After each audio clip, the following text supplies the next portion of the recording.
Hi there, this is Monument Mom. Happy 2019. I'm so excited to be jumping on today as part of a collaboration.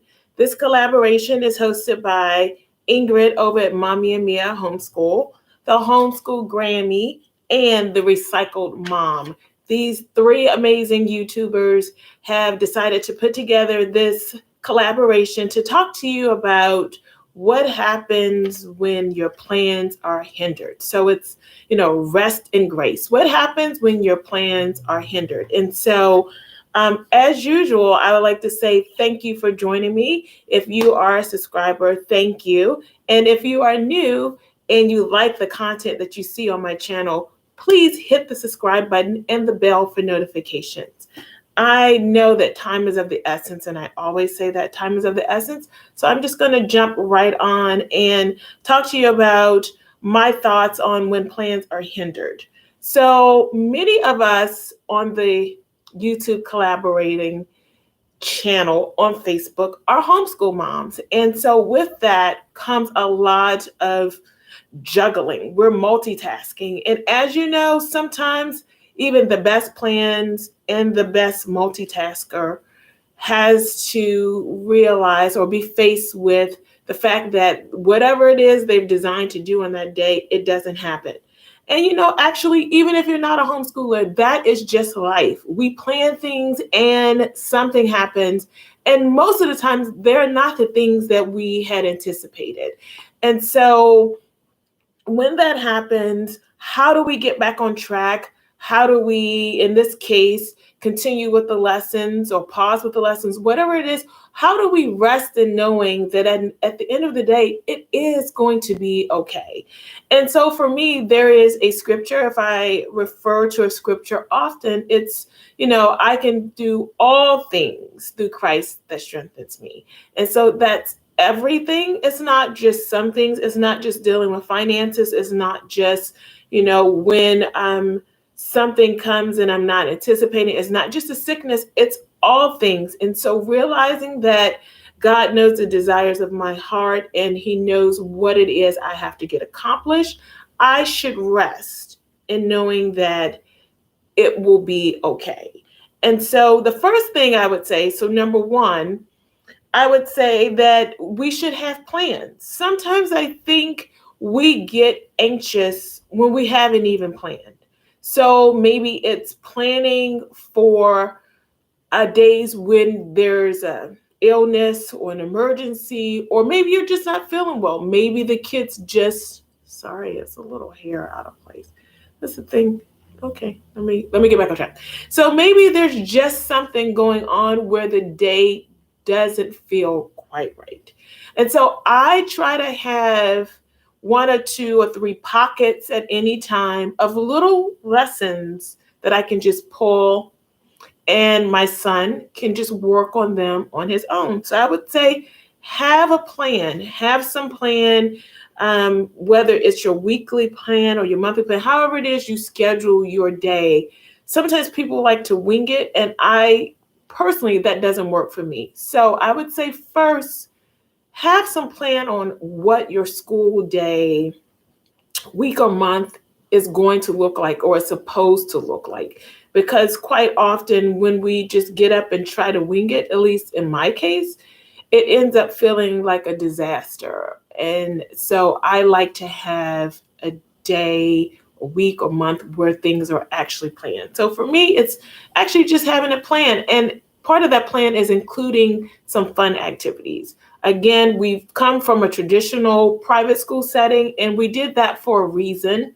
And so I don't try to duplicate that at home. So that's another topic. But I would say number one is try to have a plan in place. Number two, when your plans are hindered or when my plans are hindered, I'm looking down because I wrote some notes. I really wanted to stay on point here. As I step back and try to evaluate the situation, sometimes if there's a big emergency, you don't really have time to do that. But I try to step back and evaluate how much time of this situation is going to require my attention. And if it's going to be more than a day, then I start thinking about how other people can step in and help with our homeschool situation. Or I again go to my packet of lessons that has lessons in a folder, and I pull those out and we go directly to that. And I realize that that is what we're going to do. I'm not trying to do something else. I'm not trying to course correct. I'm not trying to jury rig the situation. I know that that is what we will be doing until I can go back to a school day as scheduled.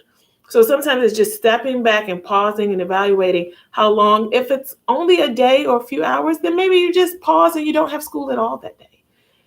Every day doesn't have to be a school day. Every Monday through Friday doesn't have to be a school day. So if something has come up on a Monday, maybe you just say, nope, we're not going to do our regular school day, and we'll pick back up when we can, and we may go through the weekend. So I think it's really just pausing, evaluating, and helping. That will help you come up with a plan. Number 3, I strongly believe, and I probably should have said this as number 1, that we need to pray. Sometimes the anxiety will set in immediately because we want things done at a certain time in a certain way. And I think we need to just pray and acknowledge that we are not in control. There's very little in life that we are in control of. But I think we believe, well, as I believe, that if I put it in the planner, if I get these happy planners or all these planners, whatever it is, if I put it in pencil, it's done and it's over. I would say that, okay, so I have someone knocking on the window right now. That's a prime example of how you plan something and things don't go as planned. So I would say pray and acknowledge that everything may not go exactly the way it has been planned. Number 4 is that we'll struggle when we refuse to just adjust and just to let go. And so I often have to juggle a lot of things because I also work full time. And so realizing that there is a lot of adjusting that I have to do. And it was so funny. There was my son that just popped in for a few minutes at the door, and my family is getting ready to come in any second. And so this is, again, what I mean by planning for the unexpected. Okay. So when plans go awry, my plans were to record this without any interruptions. And of course, there are tons of interruptions in the middle of this stream. So the other thing, welcome. So the other thing I realize is that learning is not a race. A lot of times we want to have our kids check off boxes quickly so that we can say they have done that. In life, many of us don't check off our tasks quickly. And so I realize that it is important to, if you have to adjust your schedule, realize it is okay, because in fact, it is not a race. The main goal here is to learn and to master skills that will allow our children to be not only lifelong learners, but sustainable and self-sufficient in the future. And that does not mean that you have to rush through everything every single week, every single day. So realizing that this is not a race. So the other things that I do, I mentioned that I create some light units. In times when we also have to pause, I may put on movies or documentaries and ask for a review or a summary of that movie and documentary. Again, learning is still going on. It may not look the same way every day, but learning is still going on. We may do some audio books as a read along, so he would have the actual book along with the audio book. There may be times when we just say we're going to pause for a variety of reasons, and we're going to do 1 or 2 field trips. Again, learning is still going on. It just doesn't look the same way. And I would say that with doing these things, I have learned to adjust for not only an emergency, but when I have to go to a meeting or anything that was not necessarily planned or that will take me away from what I planned. I do these things. I have a light set of lesson plans. I have a set schedule or a created schedule of movies and documentaries that I think are appropriate that he can watch and do a summary on them. I have some books along with audiobooks that he can read on his own. And we may schedule some field trips in the area to also augment the learning that would have taken place at home, but we have to take it beyond home. So with that, I hope that you are encouraged in knowing that you are not alone in this. There are going to be hiccups, I will call them. There are going to be hiccups, but just rest in knowing that God is with you and that you can do this. If you realize that we're not in control of any and everything, and that we sometimes just have to laugh.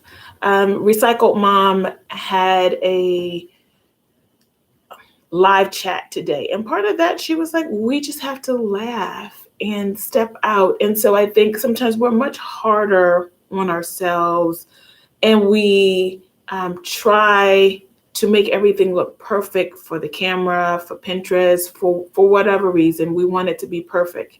And so just rest in knowing that it doesn't have to be perfect, and that should not be the reason for our decision to homeschool our child or our children. So with that, I am leaving you. I try to keep things short in spite of the fact that I had a few interruptions in the house with people coming in. I try to be mindful of your time. I always say time is of the essence. And so let's just get straight to the meat of what there is to talk about. Again, this is a collaboration. I'm joining a wonderful group of women. If you would like to join us, come on over and hop over on our Facebook group and ask for permission. And with that, I wish you a very happy week. And I hope that this inspires you or encourages you to stay the course. And remember that God is with you and that he loves you. And no matter what you're going through, he will be there. So with that, I wish you well and have a great day. Bye.